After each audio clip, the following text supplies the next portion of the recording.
आज किसी स्पेशल रोषेई बनौन कौन बनैबी नहले बापा को कही दियो पनीर आनीते मु माने मटर पनीर बनै देबी।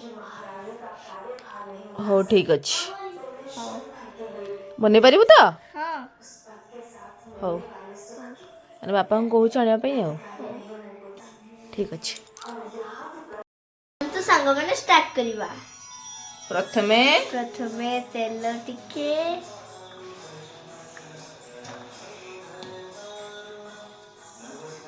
तापरे ए बिलाती पियाज ए मसला को सब भाजी दबा काजू पके दबा और ये गुट्टा मसला पके दबा तापरे ये भाजी दबा भल भाव भाजी दबा। आज मो झील बनइब मटर पनीर केते सुंदर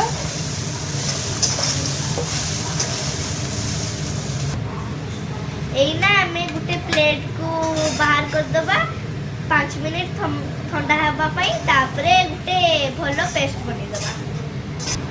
एना उटिके तेल पके दबा पनीर अच्छी से मैंने टिके गरम होला परे भाजी दबा एना पनीर को पके दबा एना टिके भाजी दउचे एना गुटे प्लेट को हमें बाहर कर दबा। एबे हमें ग्राइंडर जार देखी भलो पेस्ट बनै दबा।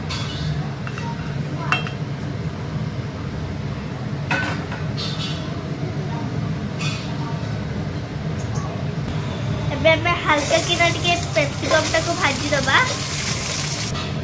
एना टिके तेल दिया जीवो तापरे टिके गरम हो सारा परे मसला जे करथिली सेटा को माने करेई रे पकेबी तेल गरम हो गलानी एबे पेस्ट दी दबा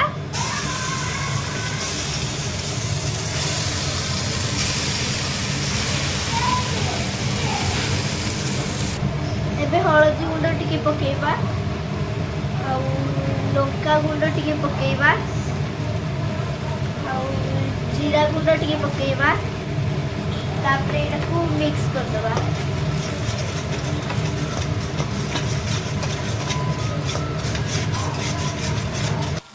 एबे करी पाउडर पक्का हबो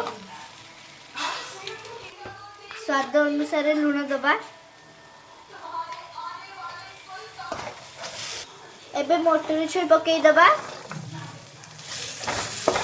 एबे पेप्सिकम पके दबा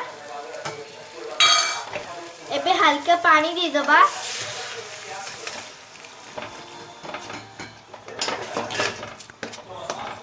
पांच मिनिट पाई फुटेवा पाई छाड़ी दबा। मु किछि कंचा पनीर रखिथिली चकटी की पके दबा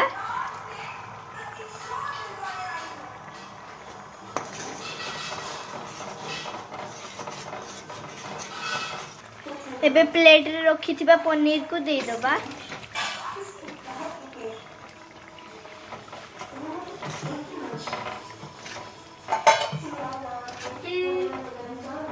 एबे पनीर मसला को दे दबा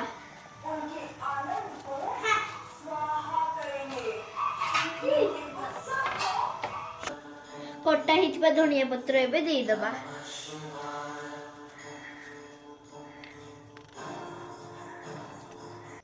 रेडी ही गला मटर पनीर केमिति लागिला मो रोसेईटा निहाती कमेंट रे जणैबे। जय जगन्नाथ।